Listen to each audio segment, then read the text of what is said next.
पशुपति नाथ का एक व्रत होता है जिसको कहते हैं पशुपति व्रत।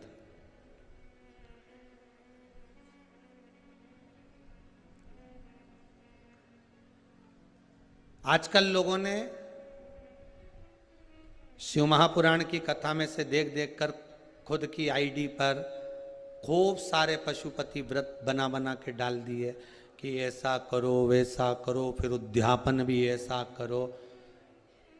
पहली बात अच्छे से ध्यान में कर लेना कि पशुपति व्रत में कुछ नहीं करना है आपको, ज़्यादा ढोंग प्रपंच कुछ नहीं करना। सवेरे के समय पर थाली लेकर जाओ, शंकर भगवान का पूजन कर करो, अभिषेक पूजन करो, सारा पूजन करने के बाद थाली वापस लेकर आ जाओ। उसी थाली को शाम के समय लेकर जाओ। शाम को फिर थोड़ा सा बाबा को समर्पित करने के लिए कुछ मीठे का प्रसाद जिसके 3 हिस्से हो जाएं। 6 दिए घी के बाबा को समर्पित करने के लिए लेकर जाएं। भगवान को बेलपत्र समर्पित करने के लिए लेकर जाएं। प्रेम से बाबा का स्नान पूजन सब कराकर शाम के समय प्रदोष काल में प्रदोष समय में कर कर प्रसाद जो बनाकर ले गए हो उसके 3 हिस्से कर लो। 2 हिस्से मंदिर के अंदर ही रख देना है, 1 हिस्सा अपनी थाली में वापस लेकर आना। 1 दिया लेकर आना, उसको वहां से जलाकर नहीं लाना। 5 दिए मंदिर में जला दीजिए। जब दीप 5 पंचानंद भगवान शिव के लिए समर्पित कर रहे हो तो 5 दिए जलाते समय पहले दिन ही अपनी कामना कर लेना कि मैं इस कामना से पशुपति व्रत कर रही हूं। बाबा आप इसे स्वीकार करना। पशुपति व्रत जिस मंदिर पे पहला व्रत होता है उसी मंदिर पर 5 व्रत होते हैं, मंदिर नहीं बदला जाता। अगर मायके जाना है तो वापिस आकर करो, पर पशुपति व्रत ये नहीं कि मैं मायके में 1 कर लूंगी या वहां जाकर 1 कर लूंगी, ऐसा नहीं होता।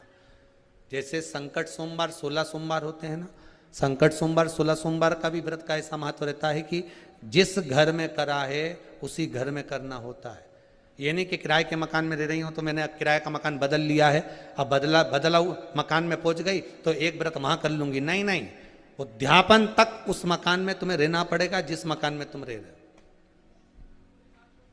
तो हाँ, तो व्रत का मतलब। अब पशुपति व्रत के अंतर्गत शाम को 5 दिए, 1 दिया जलाकर प्रज्वलित करना है आपको। कहाँ? जब प्रसाद लेकर बाबा को निवेदन कर कर अपने घर पर जब आएंगे, आने पर दरवाजे पे प्रवेश करेंगे। मुख्य द्वार में जब प्रवेश करें उसी के राइट भाग में आप बैठकर अपने घर की ओर मुख कर कर बड़े प्रेम से उस दिए को समर्पित कर दें। बाबा से विनती करें कि बाबा ये दीप मैंने केवल आपके लिए जलाया है कि आप इस मेरे मार्ग को सुलभ करें, मेरे घर की जो बांधा है, जो भी मेरे मन की इच्छा है उसको पूर्ण करें। बाबा को निवेदन कर कर प्रसाद लेके घर में प्रवेश कर जाएं। सुबह के समय जब आप फलार कर लें, शाम के समय आप भोजन कर लें। भोजन कब करना? जब 1 भाग प्रसाद का लाएंगे, उस प्रसाद में से किसी को नहीं देंगे, वो प्रसाद पहले आपको खाना है, उसके बाद भोजन ग्रहण करना है। नमक दोनों समय खाओ, कोई मना नहीं। फलार में भी खा लीजिए, शाम को भी खा लीजिए, कोई चीज की मना नहीं। बस बाबा का स्मरण करो। 5 व्रत पूर्ण हो जाए। 6ठे व्रत में कुछ भी 108 सामग्री लेकर जाओ, चाहे मूंग लेकर जाओ, चाहे चावल लेकर जाओ, चाहे बेलपत्र लेकर जाओ, चाहे 108 मखाने लेकर जाओ, चाहे तुम्हारी मर्जी पड़े जो लेकर जाओ। 108 पुष्प ले जाओ, श्वेत पुष्प ले जाओ, रक्त पुष्प ले जाओ, जो तुम्हारी मर्जी पड़े, पर 108 लेकर जाइए। शाम के समय पर जब आप पूजन कर लें, पुष्प समर्पित कर दें 108, तब एक श्रीफल 11 रुपये बाबा के चरणों को समर्पित कर दें। बाबा आज मेरा व्रत पूर्ण हुआ है, मेरी मनोकामना पूर्ण करना। मुझे विश्वास है 5 व्रत भी पूरे नहीं होंगे, 2 या 3 व्रत में ही बाबा आपका कार्य कर देगा। पर प्रेम से करना, विश्वास रखकर करना, भरोसा रखकर करना, अहंकार नहीं। जितने पशुपति व्रत करो आप, उसमें अभिमान को त्याग दो। शंकर जी के दरवाजे पर जब सुबह जाओ ना तो पहले अहंकार छोड़ कर जाइए। पशुपति व्रत आप जब करें, भगवान शिव को 5 व्रत हैं, बीच में कोई बांधा आ भी जाए उसको छोड़ दो, अगला कर लो।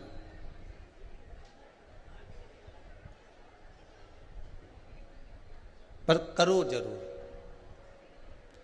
दुनिया का ऐसा कौन सा कार्य है जो पशुपति व्रत से नहीं हुआ। ना जाने कितने लोग पशुपति व्रत को करे होंगे और बाबा ने एक व्रत में, 2 व्रत में, 3 व्रत में, 5 व्रत में कुछ ना कुछ तो दिया होगा। अगर बाबा मान लो तुम्हारी कामना पूर्ण नहीं भी करता तो मन की शांति तो दे ही देता है। हृदय की शांति तो मिल रही है ना। बहुत उस भगवान शिव का नाम पशुपति नाथ पड़ गया। समय आए